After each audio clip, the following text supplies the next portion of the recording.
कश्ती चलाने वालों ने जब हार के दी पतवार हमें, लहर लहर तूफान मिले और संग संग मझधार हमें। फिर भी दिखाया है हमने और फिर भी दिखा देंगे सबको कि इन हालातों में भी आता है दरिया पार करना हमें।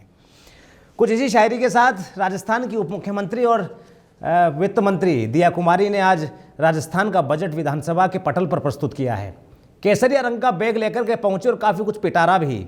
हालांकि मिलीजुली प्रतिक्रियाएं अभी तक सामने आई है। कुछ लोग बेहतरीन और समृद्ध राजस्थान का बजट इसे बताकर चल रहे हैं, तो वहीं विपक्ष का सीधे तौर पर आरोप है कि रटा रटाया पढ़ दिया गया है, कुछ भी नया नहीं है, बेरोजगारों को कुछ नहीं मिला है, किसान हताश है, जो काम केंद्र की मोदी सरकार करती है वही काम राजस्थान की भजनलाल सरकार कर रही है।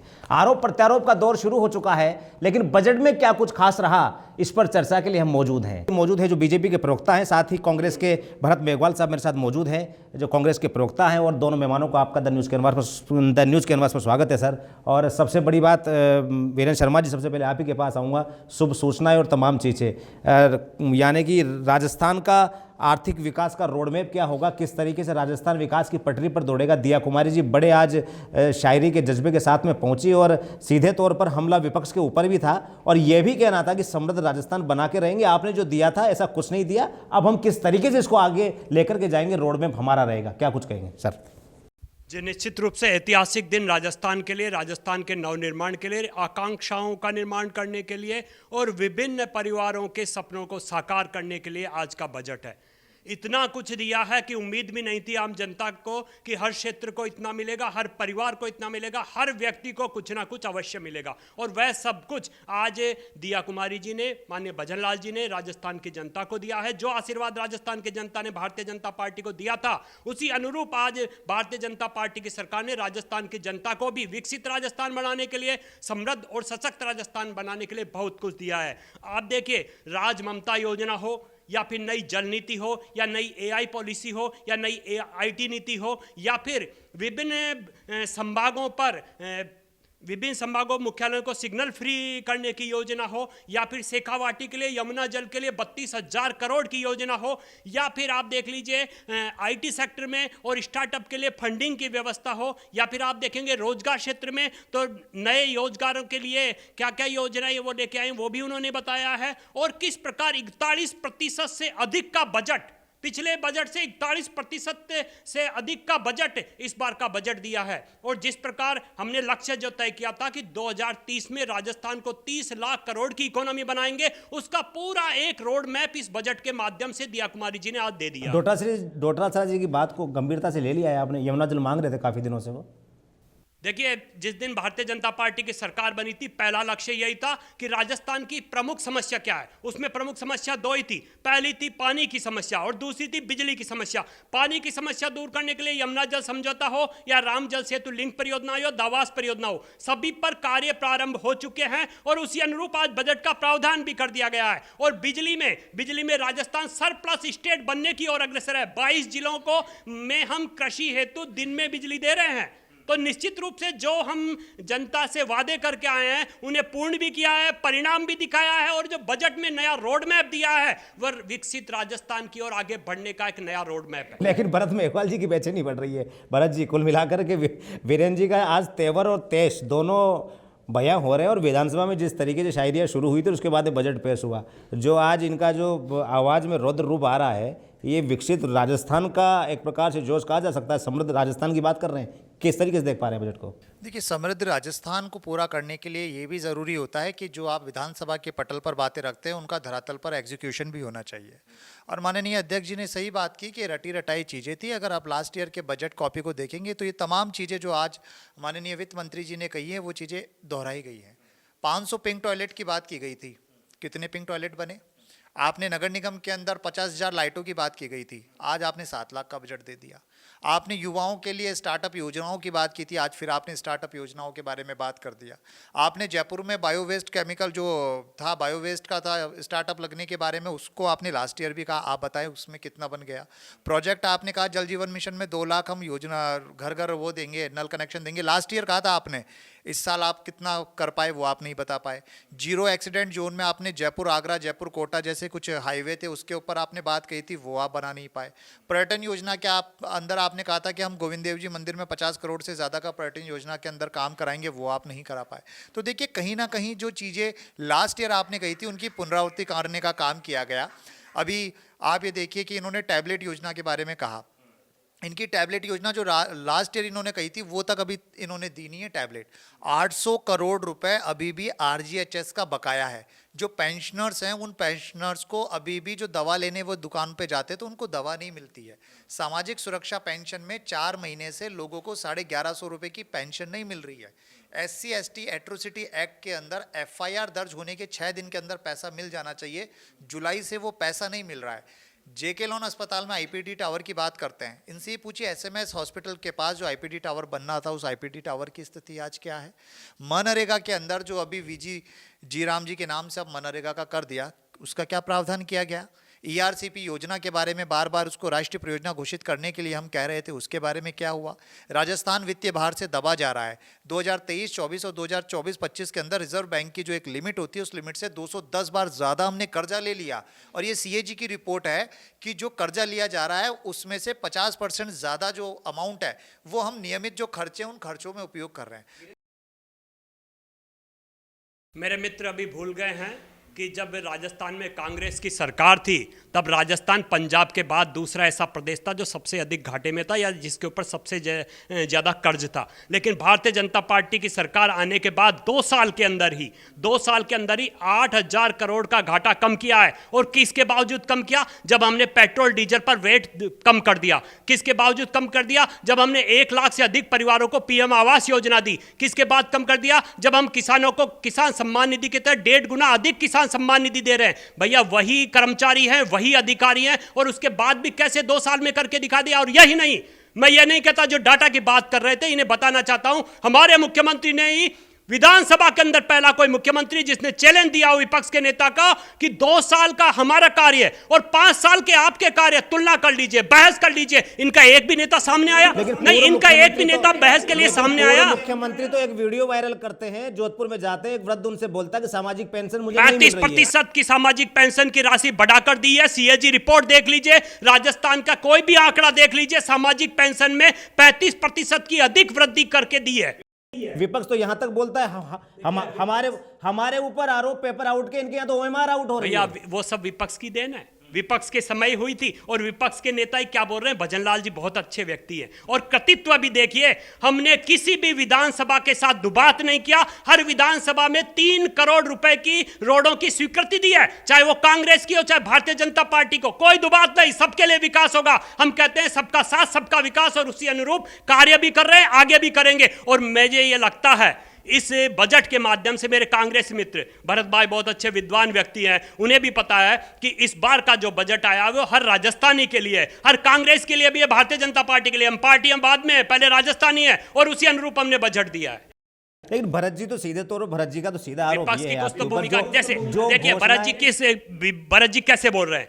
इनके जो महान नेता हैं जिनको ये प्रधानमंत्री बनाना चाहते हैं, राहुल गांधी कहते हैं भारत की इकोनॉमी डेड इकोनॉमी है। अरे भैया पूरा विश्व चिल्ला चिल्ला के कह रहा है कि भारत की इकोनॉमी के आधार पर ही पूरा विश्व की इकोनॉमी चल रही है। मूडीज की रिपोर्ट देख लीजिए, WTO की रिपोर्ट देख लीजिए, अन्य ऑर्गेनाइजेशंस की रिपोर्ट देख लीजिए। भारत अर्थव्यवस्था में विश्व की तीसरी बड़ी अर्थव्यवस्था बनने जा रहा है, और इनका नेता क्या कहता है? डेड अर्थव्यवस्था वाला देश है। तो उसी प्रकार भरत जी कह रहे हैं भैया थोड़ा सुधार कीजिए, अपने देश के लिए बोलिए, अपने राज्य के लिए बोलिए, और जो कार्य सही में हो रहे हैं उनके लिए बोलिए, जय जयकार कीजिए। क्यों नहीं करते हैं? क्योंकि इनकी मेंटली स्थिति वैसी है। और इसी के लिए आज दिया कुमारी जी ने एक मेंटल हेल्थ एक्सीलेंस सेंटर की स्थापना हमारे जयपुर में करने की घोषणा भी की है। भरत जी सीधे तौर पर ये कहना है, इनकी बात दिल्ली तक जाती है। और लेकिन मैं वीरेंद्र जी को एक बात और याद दिलाऊं, अभी कुछ दिनों पहले का एक बयान सरकार के मंत्री का भी वायरल हुआ था कि जो लोग पेपर आउट करने के दोषी हैं। मैं युवाओं पर इसलिए आ रहा हूँ वीरेंद्र भाई, क्योंकि युवा इस राजस्थान का, इस देश का आने वाला भविष्य है। युवा कहता है तो इस समय सरकार के मंत्रियों का बयान आता है कि जो आरोपी है जेल जाएंगे। उधर कांग्रेस अध्यक्ष डोटासरा ये बोलते हैं कि हलवा आएगा खा जाएंगे, मजाक समझ रखा है कि 20 साल के पेपर्स की जांच करा लीजिए, सीबीआई जांच हो जाने दीजिए, कौन सामने आ जाएगा, सब कुछ आपके सामने, काहे नहीं करवा रहे सीधे तौर पर ये मामला। दूसरा, स्किल डेवलपमेंट को लेकर के या जिन मुद्दों को इन्होंने गिनाया, जो पिछले बजट में कितनी योजनाएं आधारभूत रूप से जमीन पर उतर पाई हैं, ये भरत भाई की तरफ से मैं आपसे जानना चाहता हूं। देखिए, ये न्यूज़ चैनल है द न्यूज़ कैनवास, राजस्थान के बहुत से लोग इसको देखते हैं। मैं आपसे एक ही निवेदन करूंगा, किसी भी दिन एक दिन समय दीजिए आधे घंटे का, पूरा एक एक डाटा आपके सामने रखना चाहते हैं, चाहे स्किल का हो या जो लोग जेल की सलाखों के पीछे जाएंगे उनका। डोटासरा जी को चिंता इसलिए हो रही है बार बार क्योंकि उनका भी नंबर आने वाला है, जो उन्होंने गड़बड़ियां किया उसमें, और इनके जो बड़े बड़े लोग थे उनका नंबर आया, चाहे वो सीएम के ओएसडी हों, चाहे उनके खास आदमी, उनका भी आ चुका है। और रही बात युवाओं की, तो भैया पहली ऐसी सरकार है जिसने 1 लाख नियुक्तियां तो 1 वर्ष के भीतर दे दी थी।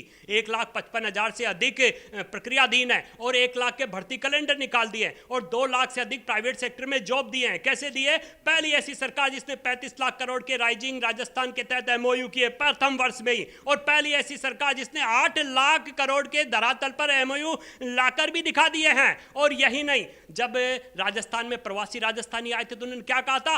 अब हमारा विश्वास राजस्थान पे बढ़ गया है, अब हम करके दिखाएंगे, जो कार्यभार की धरती पर करते हैं वो राजस्थान की धरती पर करेंगे। और इस अनुरूप परिणाम क्या आया है? परिणाम आप देखिए, इन्होंने कितनी विकास दर दी थी? 13.45% की विकास दर। और भारतीय जनता पार्टी की सरकार ने ऐसा क्या कर दिया कि 2 साल के अंदर ही 16.71% की विकास दर से राजस्थान को आगे बढ़ा दिया। आज के बजट में 41% अधिक अर्थव्यवस्था का राजस्थान बनाने की ओर हम आगे बढ़ गए। तो मैं निश्चित रूप से कह सकता हूं कि हमने जो जनता से वादा किया था उसे पूर्ण भी किया है, और उन लोगों के गाल पे तमाचे भी मारे जो कहते थे कि अधिकारी कुछ करते नहीं है, ये नहीं हो रहा। सिर्फ होटलों में बंद होने से सरकारें नहीं चलती है, सरकारें चलती है काम करने से। और आप देखिए, आज की बजट हो या फिर पिछले 2 साल हो, 34 नई नीतियां लाने वाला प्रथम स्टेट है राजस्थान।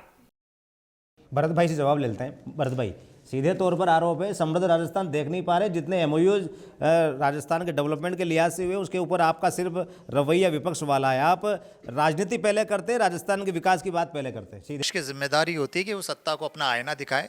अभी मेरे भाई अर्थव्यवस्थाओं के और आंकड़ों की बात कर रहे थे। जो आईएमएफ है, आईएमएफ ने भी कुछ दिन पूर्व ही भारत को सी रेटिंग दी है अपने अकाउंट्स के जो ये डेटा बताते हैं उस डेटा के ऊपर। उन्होंने कहा है कि बड़े मैनिपुलेटिंग ढंग से, और जो डेटा का बेस होता है वो डेटा का बेस गलत तरीके से ये लेते हैं और ये उस डेटा को मैनिपुलेट करके गलत गलत आंकड़े देते हैं। दूसरी चीज़ इन्होंने कहा हम देश की तीसरी अर्थव्यवस्था बनना चाहते हैं। मैं कहता हूँ आप देश की पहली अर्थव्यवस्था बन जाइए, लेकिन आज अगर हमारे देश का रुपया प्रति व्यक्ति आए, भाई आप हमारे साथ आएंगे या नहीं?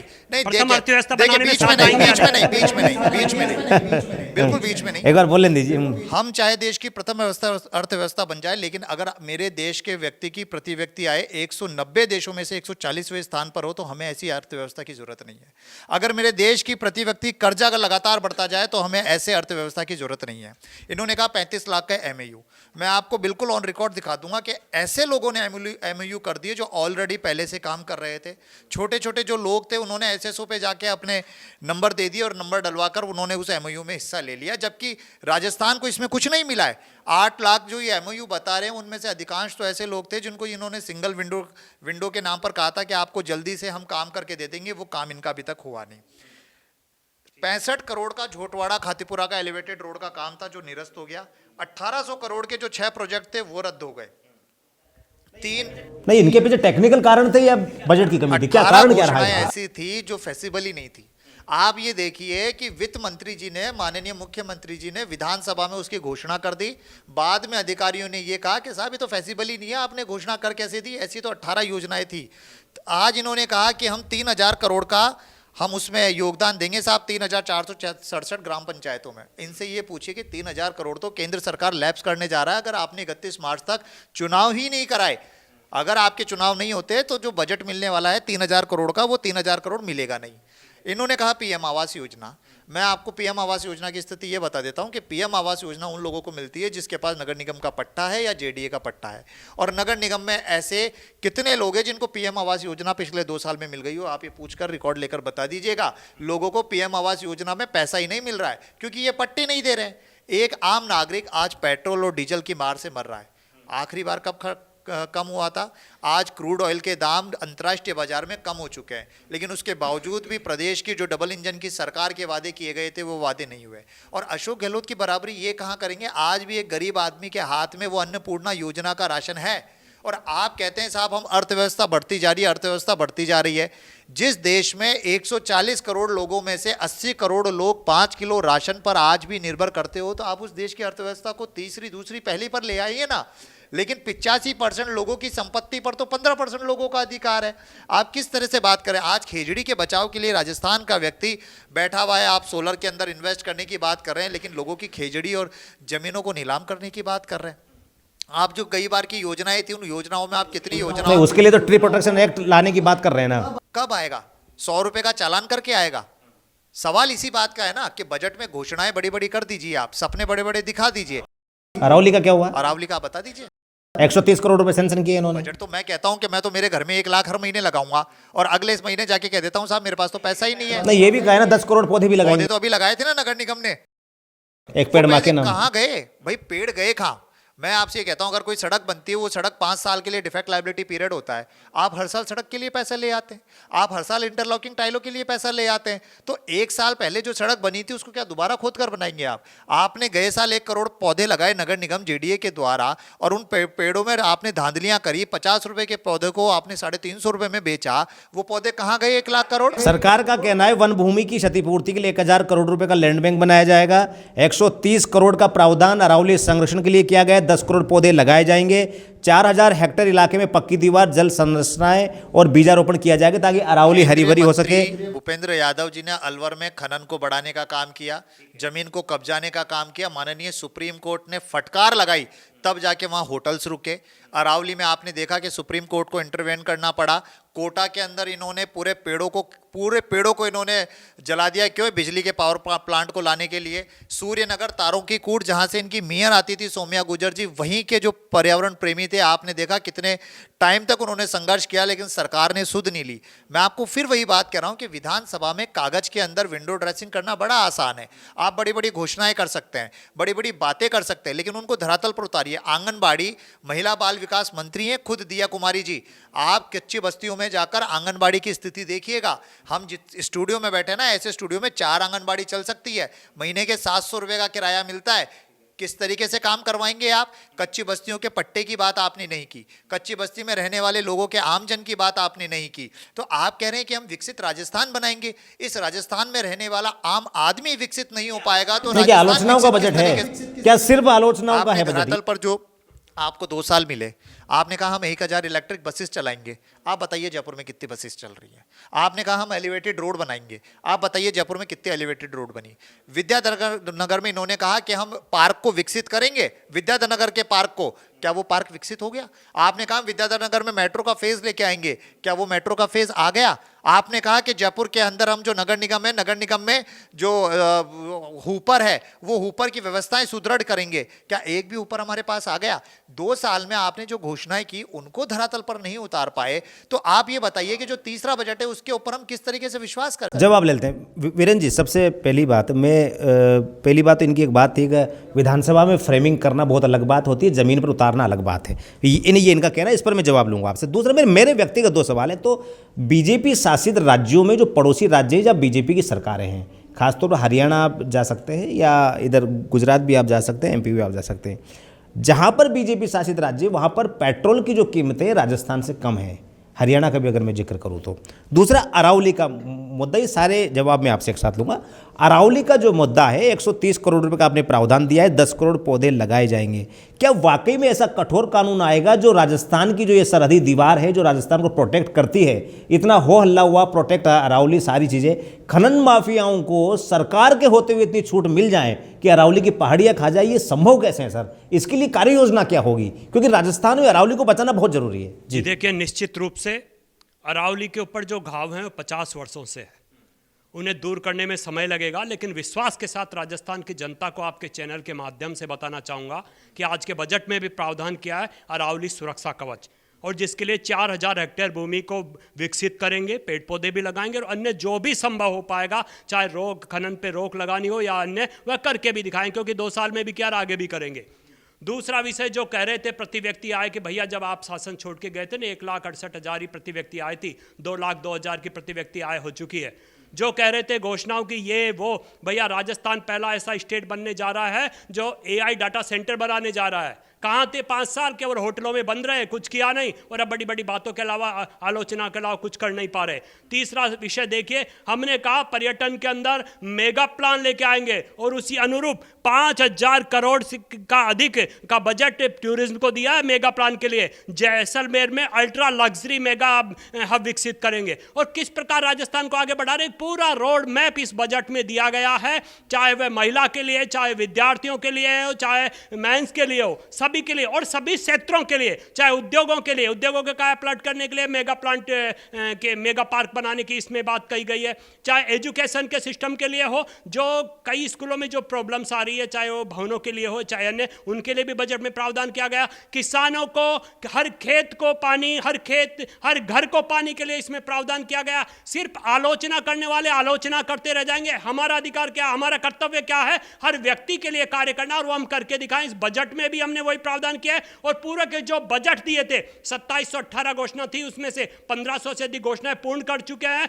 900 घोषणाएं क्रियान्वित की ओर प्रशासनिक स्वीकृति उनको मिल चुकी है, और कुछ जो घोषणाएं रुकी थी वो सिर्फ इसलिए क्योंकि उन घोषणाओं में केंद्रीय स्वीकृति भी जरूरी थी और उसके साथ साथ पर्यावरणीय स्वीकृति भी जरूरी थी। लेकिन खैर, जिनको आलोचना करनी है वो करते रह जाएंगे। क्योंकि नहीं, क्यों कर रहे हैं, सुनिए आप क्यों कर रहे हैं, क्योंकि इनकी जो माननीय प्रधानमंत्री थी इंदिरा गांधी जी, वो तब से कह रही थी गरीबी हटाएंगे। राहुल गांधी जी आ गए, अब तक वही नारा चल रहा है, और वहां हमारे प्रधानमंत्री नरेंद्र मोदी जी ने 40,000 करोड़ से अधिक लोगों का 40 करोड़ से अधिक लोगों की गरीबी दूर कर दी है। भैया बोलने में और काम करने में बहुत फर्क है। और हमने कहा 28 लाख परिवारों को पीएम आवास देंगे। अभी तक भरत भाई को पीएम आवास योजना का पूर्ण पता नहीं है, यहाँ पैसे नहीं दिए जाते, मकान बना कर दिए जाते हैं, इसलिए ये बातें कर रहे हैं। ठीक है, स्कूली शिक्षा पर आ जाते हैं। आज विधानसभा में बजट पेश के दौरान गोविंद सिंह डोटासरा और रोहित बोहरा ने खड़े होकर हंगामा किया जब जर्जर भवनों की बात हो रही थी, और सीधे तौर पर यह कहा कि 3,000 से ज्यादा स्कूल भवन जर्जर हालत में, बच्चों की जान तक जा सकती है। सरकार जो उस समय जर्जर भवनों को लेकर जो घोषणाएं करने जा रही थी, ऐसी स्थिति में क्या वाकई में जिन स्कूलों में नौनियाल पढ़ रहे हैं उनको लेकर के सरकार वाकई में इस बजट में गंभीर है? से हमारा दायित्व बनता है, चाहे केवल उन 3,000 स्कूलों का नहीं, राजस्थान के प्रत्येक स्कूलों का और राजस्थान में रह रहे जन का को सुरक्षा देने का हमारा दायित्व बनता है। हम उसे पूर्ण करके दिखाएंगे। रोहित बोहरा जी और गोविंद सिंह डोटासरा का इतिहास है कि वो किस प्रकार का उनका व्यक्तित्व है या क्या वो कहते हैं। चलिए मेघवाल साहब, आपके ऊपर आ जाते हैं सीधा सा। सरकारी स्कूली और दिया कुमारी ने एक बहुत अच्छा तंज आज गहलोत साहब के ऊपर ये दिया है कि उन्होंने ये कहा कि सरकार स्कूली बच्चों को खेल सामग्री और जादुई पिटारा देगी, इस पर 323 करोड़ रुपए खर्च होंगे। दिया कुमारी ने पूर्व सीएम अशोक गहलोत पर तंज कसते हुए ये भी कहा कि हमारा जादुई पिटारा पहले वालों की तरह नहीं है कि आप मांगते मांगते थक जाओगे, मैं देते देते नहीं थकूंगा। हमारा जादुई पिटारा बच्चों के विकास के लिए है।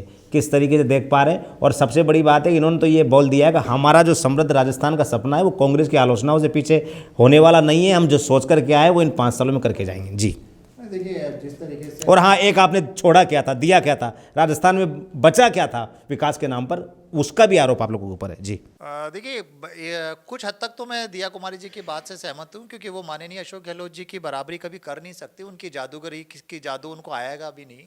उन्होंने कहा कि हमने एक जादुई पिटारा लेकर आए हैं जो बच्चों को यूनिफॉर्म नहीं दे पाए। 1200 रुपये पर यूनिफॉर्म देना था, वो बच्चों को यूनिफॉर्म नहीं दे पाए।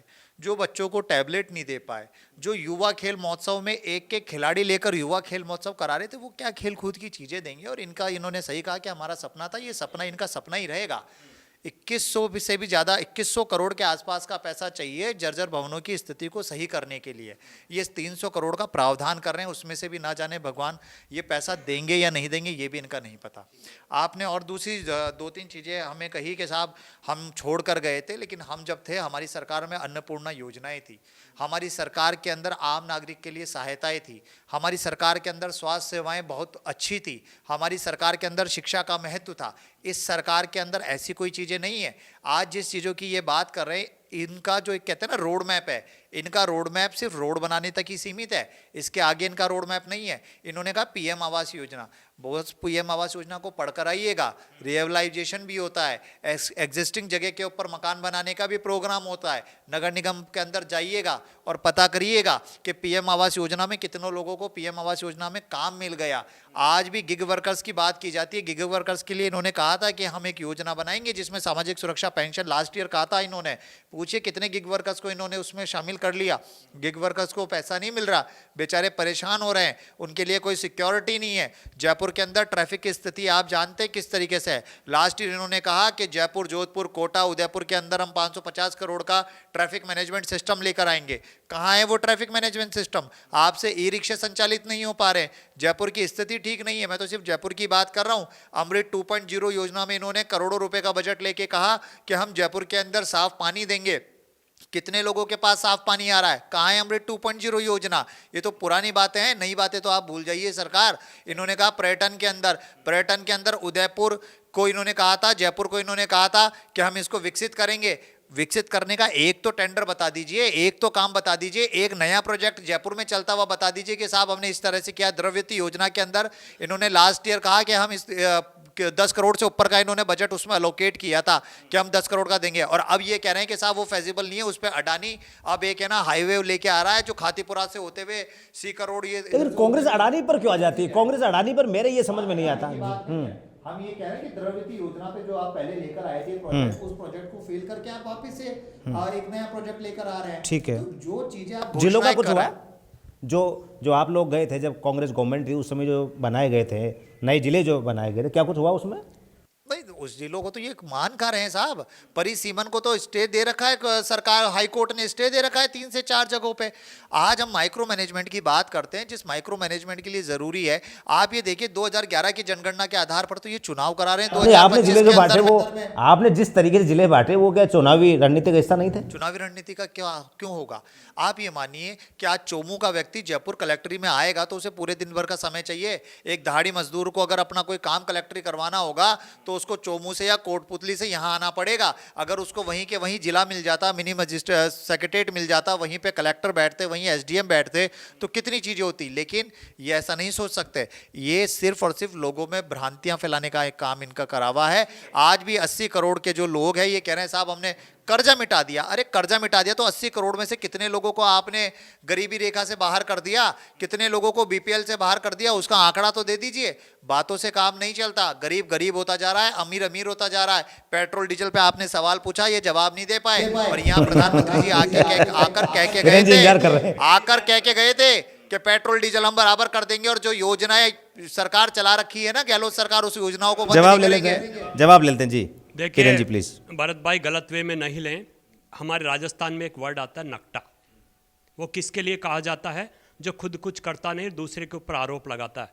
भैया जब राजस्थान में कांग्रेस की सरकार थी ना, पास के पड़ोस के जितने भी राज्य थे उनका पेट्रोल डीजल और हमारे यहाँ के पेट्रोल डीजल के भाव देख लीजिएगा। राजस्थान की सीमा पर जो पेट्रोल डीजल के पंप थे वो सब बंद हो गए थे। क्यों? आपकी कुनीतियों के कारण। भारतीय जनता पार्टी की सरकार आते ही पेट्रोल डीजल का वेट कम किया और पेट्रोल डीजल के दाम कम किए। और यही नहीं, करीबन ये मानिए 1 करोड़ से अधिक परिवारों को 450 रुपए में गैस सिलेंडर भी दे रहे हैं। और यही नहीं, आखिर ऐसा क्या हुआ कि इन 2 साल के अंदर वही कर्मचारी और वही अधिकारी और नया मुख्यमंत्री, और उसके बाद भी 11 राष्ट्रीय योजना में राजस्थान प्रथम स्थान पर, 5 राष्ट्रीय योजना में राजस्थान द्वितीय स्थान पर, 9 राष्ट्रीय योजना में राजस्थान तृतीय स्थान पर, और 2 विभिन्न आयामों में राजस्थान को अवार्ड भी मिल चुका। कैसे संभव हुआ आप बताइए? यह संभव होता है नेक नियति और नेक नेतृत्व से, और वो भजनलाल जी ने करके दिखाया है। और उनको आईना दिखाया उन लोगों को जो काफी समय से अपने आप को मानते थे कि हम ही मुख्यमंत्री है, हम ही जादू कर सकते हैं। भैया आपने जादू केवल अपने विधायकों पे किया, अपनी कुर्सी बचाने में लगे रहे। और हमारा मुख्यमंत्री जब भी दिल्ली जाता है राजस्थान के लिए कुछ ना कुछ लेके आता है। इनका मुख्यमंत्री क्या था? दिल्ली जाता ही नहीं था। आला कमान से डर लगता था कि जिस दिन दिल्ली चले गया उस दिन आला कमान मेरी कुर्सी छीन लेगा। और भैया आपने क्या किया था? आपने तो उन विद्यार्थियों को अंधकार में डाल दिया था, उन युवाओं को अंधकार में डाल दिया था, संपूर्ण राजस्थान को अंधकार में डाल दिया था। पेपर लीक कर करके आपने क्या किया था? आपने अपराधों का ग्राफ बढ़ा दिया था। बलात्कार में राजस्थान को नंबर 1 बना दिया, महिला अपराधों में राजस्थान को नंबर 1 बना दिया, SC ST अत्याचारों में राजस्थान को नंबर 1 बना दिया। भारतीय जनता पार्टी की सरकार आने के बाद 14.35% की अपराधों में कमी आई है। यह सब करके किसने दिखाया? भजनलाल जी की सरकार ने करके दिखाया। ठीक है, फाइनल कमेंट लेंगे मेघवाल साहब से। जी नहीं, देखिए बिल्कुल, जब एफआईआर ही दर्ज नहीं होगी तो निश्चित ये सगुफा अच्छा है कि एफआईआर दर्ज नहीं होगी। ये आपकी दुखती रख क्यों बोल रही है? नहीं, ये आपकी दुखती रख क्यों बोल रही है? नहीं, ये आपकी दुखती रख क्यों बोल रही है? देखिए, इन्हें लग रहा है कि राजस्थान 30 लाख करोड़ की इकोनॉमी कैसे बन गया। इन्हें बड़ा दुख हो रहा है कि राजस्थान कैसे समृद्ध बन रहा है, राजस्थान कैसे आगे बढ़ रहा है। भजनलाल जी दिल्ली अपनी कुर्सी बचाने जाते हैं। मैं आपकी बात फाइनल कमेंट लेंगे भरत मेघवाल जी। फाइनल कमेंट ये मान रहा हूं कि इनके बात से मैं पूर्णतः सहमत हूं। इन्होंने कहा कि कुर्सी बचाने, और दिल्ली मुख्यमंत्री जी कुर्सी बचाने ही जाते हैं। आपके मुख्यमंत्री क्यों नहीं गए? आलाकमान से क्यों डर लगता था? आलाकमान से क्यों डर लगता था?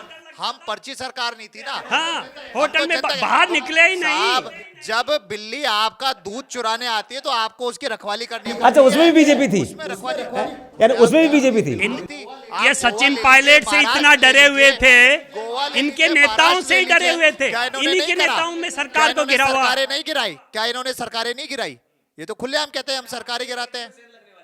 बिल्कुल, ये तो कितने कमजोर नेता हैं इनके कितने कमजोर नेता हैं आप देखिए। फाइनल कमेंट लेंगे भरत मेघवाल भाई, आज के बजट के बारे में फाइनल कमेंट ले लेते हैं, आज के बजट के बारे में। जी प्लीज। देखिए, हर सत्ता में चाहे सत्ताधारी हो चाहे विपक्ष हो, सबका एक कॉमन दायित्व होता है कि जो भी राजस्थान की जनता है, जनता का विकास होना चाहिए।